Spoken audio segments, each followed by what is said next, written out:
कभी भी विधानसभा चुनाव हो, हम लोग चुनाव लड़ने के लिए तैयार हैं और पूरे 243 सीटों पर लड़ने के लिए तैयार हैं। पूरे 243 सीटों पर लड़िएगा? 243 में से 242 नहीं होगा। कम हर एक लोकसभा क्षेत्र से एक महिला को जरूर टिकट दिया जाएगा। कम से कम तो इतना समझ लीजिए कि बिहार में अगर 40 लोकसभा क्षेत्र तो जन सुराज की तरफ से कम 40 महिलाओं को टिकट दिया जाएगा और उनकी हिस्सेदारी उसमें होगी। बिहार की राजनीति बिहार में एक सकारात्मक राजनीति की शुरुआत की जा सके और बिहार को एक समृद्ध शक्तिशाली राज्य बनाया जा सके। इसी तो बिहार में राजनीति में मात्र 1200 से 1300 परिवार का ही हमेशा हिस्सेदारी रहा है। बिल्कुल। उसके अलावा किसी को कभी भी ना विधायक बनने का मौका मिला है, ना सांसद बनने का मौका है। बिल्कुल। तो चलिए, नमस्कार दोस्तों, अभी हम लोग RM पब्लिक स्कूल बिसम्बरापुर में हैं और अभी हमारे साथ विकास सिंह जी हैं जो कि जन स्वराज पार्टी के बहुत ही एक्टिव कार्यकर्ता हैं। आज इनसे हम लोग कुछ खास बातचीत करने के लिए इनके ऑफिस पे पहुंचे हुए हैं। तो सबसे पहले इनसे बहुत सारी सवालें होगी, लेकिन सबसे पहले बहुत बहुत स्वागत है विकास जी। बहुत बहुत धन्यवाद आपको और आपकी पूरी टीम को। अच्छा, जो जन स्वराज का पहला हमारा सवाल रहेगा कि जन स्वराज का क्या उद्देश्य है, प्रशांत किशोर जी क्या करना चाहते हैं? देखिए, शुरू से ही प्रशांत किशोर जी को अगर सुनिएगा तो उनका यही कहना है कि जन स्वराज अपने पदयात्रा के माध्यम से वो पूरे गांव-गांव चल रहे हैं, हर एक जिलों में जा रहे हैं, वहां से जाके सही लोगों का चुनाव कर रहे हैं। बिल्कुल। जिससे बिहार की राजनीति बिहार में एक सकारात्मक राजनीति की शुरुआत की जा सके और बिहार को एक समृद्ध शक्तिशाली राज्य बनाया जा सके। इसी के लिए प्रशांत किशोर जी लगे हुए हैं, उनकी पूरी टीम लगी हुई है। अच्छा, इस बार जिस तरीके से लोकसभा की चुनाव हुई, क्या भविष्य में प्रशांत किशोर जी के पार्टी जिस तरह के जन स्वराज है विधानसभा में एक्टिव मूड में दिखेगी? देखिए, शुरू से ही प्रशांत किशोर जी चाहे जन स्वराज से जुड़े किसी को भी सुनिएगा तो हम लोग का शुरू से ही एक ही उद्देश्य रहा है कि बिहार में व्यवस्था परिवर्तन करना है। अच्छा। हम लोग लोकसभा को लेके 2020 के बाद से हम लोग का अपना अभियान शुरू हुआ है, 22 से अभियान शुरू हुआ है। 2024 में लोकसभा को लेके हम लोग कभी भी वैसी तैयारी नहीं कर रहे थे। अभी हम लोग पूरी तरह से केंद्रित है विधानसभा चुनाव के लिए और आपके माध्यम से पूरी जनता को बता देना चाहता हूँ कि इस अगले विधानसभा चुनाव जब भी हो, हम लोग कभी भी विधानसभा चुनाव हो, हम लोग चुनाव लड़ने के लिए तैयार हैं और पूरे 243 सीटों पर लड़ने के लिए तैयार हैं। पूरे 243 सीटों पर लड़िएगा? 243 में से 242 नहीं होगा। हाँ। प्रशांत जी को भी सुनिएगा तो बताए हैं हम लोगों से पूरे 243 विधानसभा सीटों पे हम लोग चुनाव लड़ेंगे। किसी के साथ हमारा कोई गठबंधन नहीं होगा। जन स्वराज अकेले अपने बूते पे 243 विधानसभा सीटों पे चुनाव लगेगी और पूरी सीटों पे तैयारी हमारी चल रही है। अच्छा, क्या ये भविष्य में देखा जा सकता है कि प्रशांत किशोर जी और जन स्वराज के माध्यम से भविष्य में कुछ बेहतर नेता आएंगे, जिस तरीके की आमतौर पे आजकल बिहार में जो नेता हैं सिर्फ अपने लिए सोचते हैं? देखिए, पहले ही मैं आपको जन स्वराज के उद्देश्य में पहला चीज़ मैं क्या बताया कि जन स्वराज का उद्देश्य है कि गांव-गांव जाके हर एक जिले, प्रखंड, पंचायतों में जाके प्रशांत जी इस पदयात्रा के माध्यम से उनकी कोशिश यही है कि सही लोगों को अपने साथ करें। सही लोगों को अपने साथ करने के लिए मैं क्यों बोल रहा हूँ कि आप अगर पिछले 30 साल से बिहार की राजनीति को उठाइएगा तो बिहार में राजनीति में मात्र 1200 से 1300 परिवार का ही हमेशा हिस्सेदारी रहा है।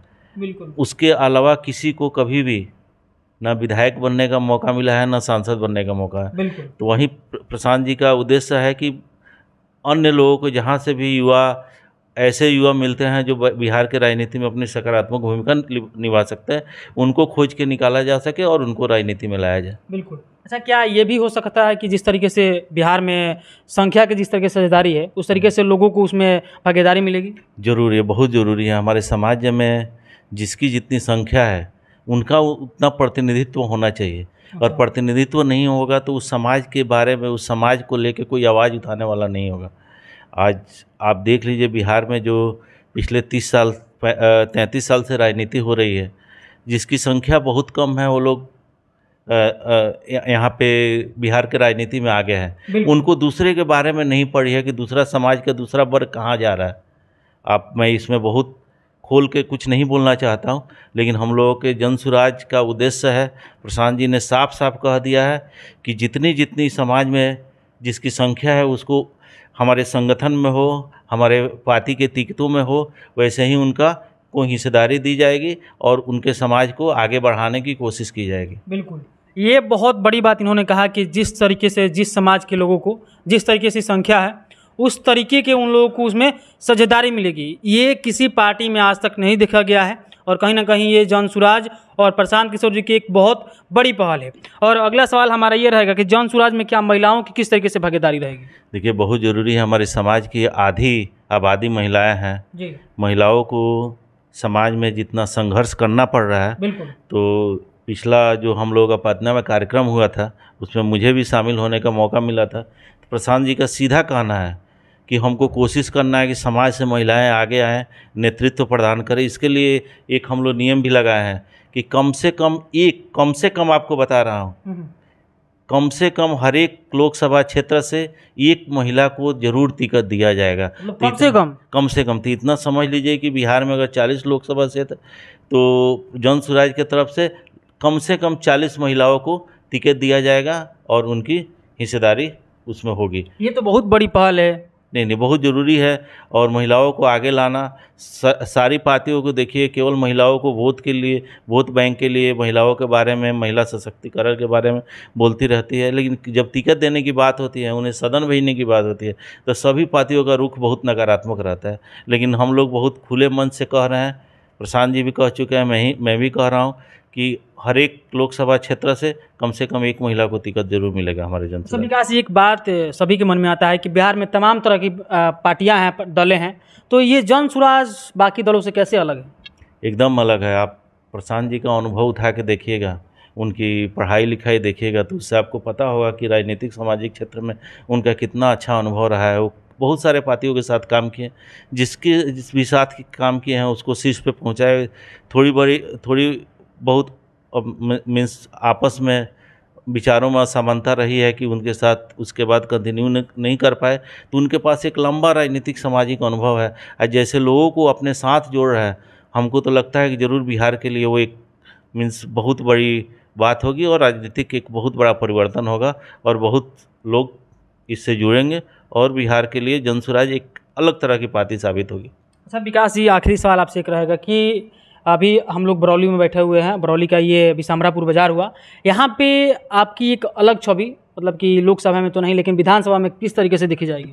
देखिए, जैसे मैं आपको बताया कि हमारी जनसुराज पार्टी पूरे 243 विधानसभा सीटों पे चुनाव लड़ेगी और हम लोग पूरे 243 विधानसभा सीटों पे तैयारी कर रहे हैं। वैसे ही हम लोग बरौली में भी तैयारी कर रहे हैं। बरौली में भी हमारे पास हर एक बूथ लेवल के कार्यकर्ता हैं, बहुत सारे नेता हैं, जो भी उस लायक होंगे उनको आगे बढ़ा के और बरौली विधानसभा का चुनाव हम लोग बहुत मजबूती से लड़ेंगे। पिछले 33 सालों में बरौली का जो हाल हुआ है, एक नौजवान, एक महिलाएं, सभी समाज के लोग पूरी तरह से परेशान हैं।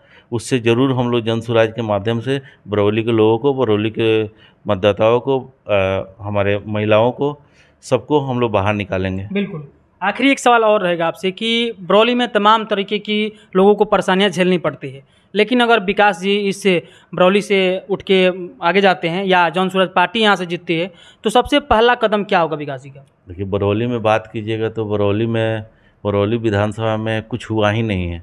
कहीं कहीं होता है कि विकास हुआ है लेकिन उसका रफ्तार कम है। बरौली में तो विकास ही नहीं हुआ है। बहुत सारे मुद्दे हैं यहाँ पे। बच्चियों को पढ़ने के लिए कोई यूनिवर्सिटी नहीं है, कोई हमारा ग्रेजुएशन के लिए कोई कॉलेज नहीं है। आप साधारण सी बात कीजिएगा तो अभी रेक पॉइंट बनने की बात थी, जो हमारे रतन सराय में आने की बात थी, वो सिद्धवलिया शिफ्ट हो गया। यहाँ पे बहुत सारी ट्रेनें नहीं रुकती है, बहुत सारी तमाम समस्या है। आप किसी भी गांव में बेरोजगारी तो यहाँ पे बहुत बड़ी समस्या। एक सबसे बड़ी समस्या है कि आए दिन गोपालगंज में बाढ़ की समस्या से जूझना, हमारी आधी आबादी को बाढ़ की समस्या से जूझना पड़ता है हमेशा। आखिर क्या कारण है कि हर एक साल बाढ़ आता है, हर एक साल इतना पैसा लगता है, लेकिन तब भी इस बाढ़ की मरम्मती ठीक से नहीं होती। कहीं ना कहीं इसमें हम कहेंगे कि सभी राजनीतिक पार्टियों को, यहाँ के जो नेतृत्व करता है, कहीं ना कहीं उन लोगों की रुचि है, वो चाहते हैं कि बाढ़ आए ताकि उनके और उनके लोगों का पॉकेट भरा जा सके। ये कमाई का जरिया हो, एक बहुत बड़ा कमाई का जरिया होगा। इस सारी चीज़ों से जनता को मुक्त कराना बहुत ज़रूरी है। यहाँ पे नौजवानों, हर एक गांव में देखिए, चौक चौराहों पे जाइए, इतनी ज़्यादा बेरोजगारी फैली हुई है, आप कहीं पे भी 25-50 नौजवानों को बैठे हुए देख सकते हैं। तो वो सबसे मुक्त कराना जनसुराज का पहला काम होगा। बिल्कुल। तो इन्होंने बहुत सारी बातें कही और इन बहुत सारी बातों को लेकर आप क्या सोचते हैं? आपको भी पता होगा कि जन स्वराज के जो प्रशांत किशोर जी हैं, वो तमाम गांव में घूम घूम के एक पदयात्रा करते हैं और उसमें लोगों को बताते हैं कि आप अपनी हक को किस तरीके से किसी से मांग सकते हैं और अपनी हक को किस तरीके से पहचान सकते हैं। लेकिन विकास जी हैं जो कि बरौली से एक अलग पहचान लेकर आपके बीच आ रहे हैं, तो आप इन पे भरोसा करके एक बार इनके साथ आइए, आसान है, पूरा विश्वास होगा कि विकास जी खरे उतरेंगे। बहुत बहुत धन्यवाद। आपके चैनल के माध्यम से बरौली के तमाम जनता को मैं बोलना चाह रहा हूं कि अब समय आ गया है कि बरौली में परिवर्तन किया जाए। बदलाव हम ये नहीं कह रहे हैं कि अगर हमको चुनिए, हमारे पार्टी से जो भी आता है अगर अच्छा है तो आप एक ज़रूर मौका दीजिए, क्योंकि पिछले 30-35 सालों से तो आप दो पार्टियों को मौका दे रहे हैं। आप लोग देख रहे हैं कि बरौली का क्या हासिल हो रहा है, तो क्यों नहीं कुछ नया ट्राई किया जाए, किसी पढ़े लिखे किसी नौजवान को ट्राई किया। कहीं ना कहीं बरौली की जनता को अब जागनी पड़ेगी। एकदम जागनी पड़ेगी। हम लोगों का काम ही है जन स्वराज पद यात्रा के माध्यम से पिछले 1.5 सालों से ही प्रशांत किशोर जी का यही काम है कि यहाँ पे युवाओं को जागरूक करना है, लोगों को उनके अधिकार के बारे में बताना है कि अगर आप वोट देने जाते हैं तो किन चीज़ों पे ध्यान देना चाहिए। अपने बच्चों के पढ़ाई के बारे में ध्यान दीजिए, अपने बच्चों के रोजगार के बारे में ध्यान दीजिए। ये सब तमाम समस्या है जिसके बारे में सोच के आपको वोट देना है, न कि किसी नेता के बेटे के बारे में सोच के वोट देना है, किसी नेता के बेटे को सेटल करने की बारे में जान के आपको वोट देना है।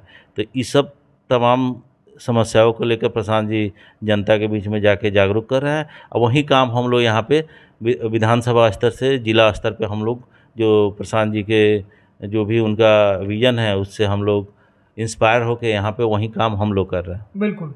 मतलब इन्होंने एक बात बहुत अच्छा कहा कि या आप नहीं चाहते हैं कि हमारे जाति के लोग आगे बढ़ें, या मतलब कि किसी नेता के नाम पे आप लोग वोट मान दीजिए। जो आपके बरौली के लिए या कहीं से भी आप जिस वीडियो को देख रहे हैं, अगर आपके गांव के लिए अच्छा कर रहा है तो उसे आप अपनी रुचि मतलब कि ले सकते हैं। खैर, इस वीडियो को देखना आप क्या सोचते हैं आप अवश्य बताएगा। मिलेंगे आपसे एक अगले वीडियो में अगले टॉपिक के साथ। तब तक के लिए जय हिंद, जय बिहार।